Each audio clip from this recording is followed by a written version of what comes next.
Freeway Ricky, how you doing? Well, how you? I'm good, man. Grinding, came out here. Been a fan of yours, you know what I'm saying? Been watching interviews for a minute. Love what you got going on. Been picking up some game. Yeah, picking up some game. There's definitely room for that. Yeah. First time sitting down, I figured, for my audience, get to know you a little bit better. Absolutely. What's up, y'all? You're from South Central. What was it like for you growing up there? I felt like my life was like everybody else's.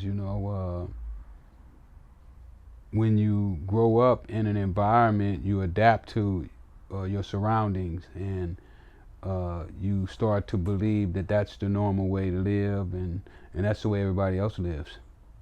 So, I felt perfectly fine here in South Central, and still do. That's why I'm here right now today.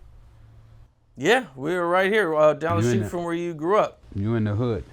Matter of fact, where we at right now is an area that technically we wasn't supposed to come down this way. This was a different gang. These are Denver Lanes, and where we grew up at was Hoovers, and they were arch one enemies when we were growing up. And just to stay in that community automatically associated you with that particular gang. How'd you avoid becoming an actual gang member? Well, I always try to be the boss. So when you're the boss, you pretty much dictate to everybody.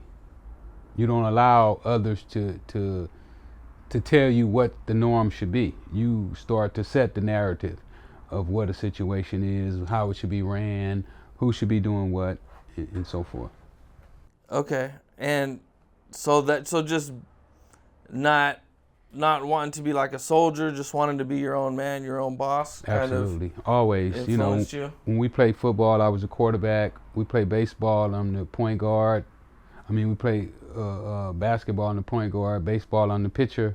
So I'm always the guy that is dictating the plays. I don't know. It's just something that just came to me. That I've always been like that. I've always enjoyed it, and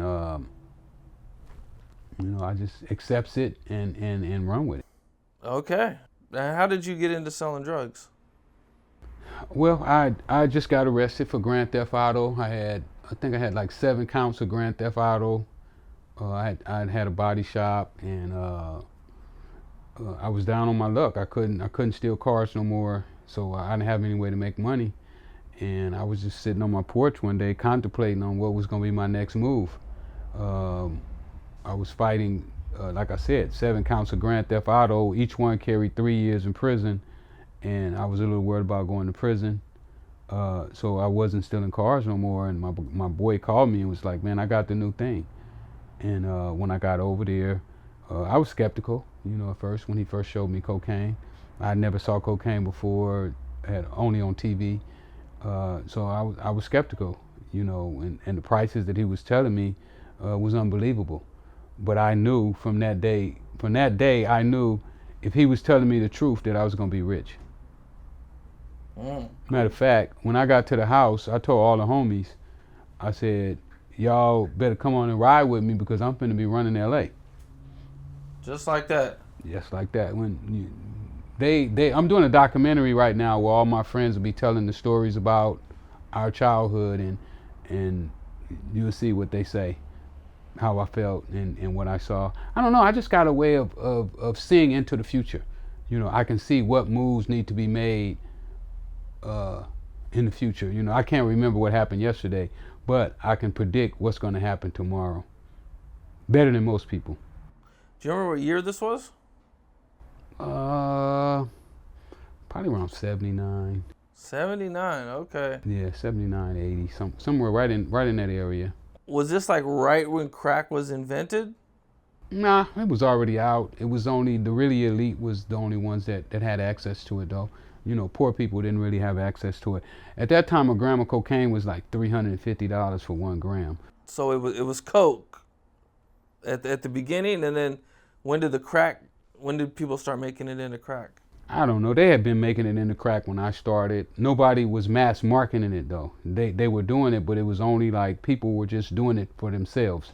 It wasn't like people were trying to do it to make money, if that makes sense to you. Yeah. It's a different, if a difference, it's a difference between somebody who just does something, and then when you meet a guy like me who does it to get rich.